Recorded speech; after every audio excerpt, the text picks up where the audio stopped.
Hello, എല്ലാവർക്കും നമസ്കാരം. എൻ്റെ വീഡിയോ കാണുന്ന എല്ലാവരോടും എൻ്റെ സ്നേഹവും നന്ദി ഞാൻ അറിയിക്കുന്നു. ഇന്ന് കപ്പ ഉണ്ടാക്കി അതിൻ്റെ വീഡിയോ ആണ് ഇട്ടിരിക്കുന്നത്. അപ്പോൾ ഇത് കുറച്ച് ഒന്ന് ഡിമ്മായി പോയി. ഞാൻ തന്നെയാണ് വീഡിയോ എടുക്കുന്നത്. ഞാൻ സ്റ്റാൻഡൊന്നും ഉപയോഗിക്കാറില്ല.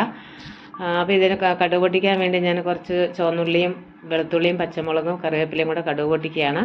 അപ്പോൾ ഇതിനെക്കുറിച്ച് പറയാം. കപ്പയും കാന്താരിയും കൂടി ചേരുമ്പോൾ ശരീരത്തിന് നല്ല ഊർജ്ജം ഉണ്ടാവും, പ്രതിരോധ ശേഷിയും ഉണ്ടാവും. കാർബോഹൈഡ്രേറ്റ് ധാരാളം അടങ്ങിയിട്ടുണ്ട് ഇതിൽ. അതുകൊണ്ട് ഹൃദയാരോഗ്യത്തിന് നല്ലതാണ്. നാരുകളും ധാരാളം അടങ്ങിയിട്ടുണ്ട്. പിന്നെ ഇരുമ്പിൻ്റെ അംശവും കൂടുതലാണ്. രക്തത്തിൻ്റെ പഞ്ചസാരയുടെ അളവ് നിയന്ത്രിക്കാൻ ഇതിന് കഴിവുണ്ട്.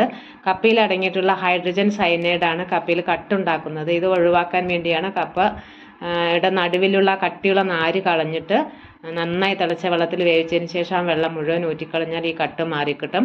അതിനുവേണ്ടി ചമ്മന്തി ഉണ്ടാക്കിയിട്ടുണ്ട്. കാന്താരി ചമ്മന്തി അല്ല, കാന്താരി കടുക് പൊട്ടിക്കും ഇട്ടതാണ്. ചെറിയുള്ളിയും മുളകും കൂടെ ഇടികല്ലിലിട്ട് ഇടിച്ച് ചമ്മന്തി ഉണ്ടാക്കിയതാണ്. പിന്നെ കുറച്ച് മീൻ കറിയും കൂടെ ഉണ്ട്. അപ്പോൾ എങ്ങനെയുണ്ട്?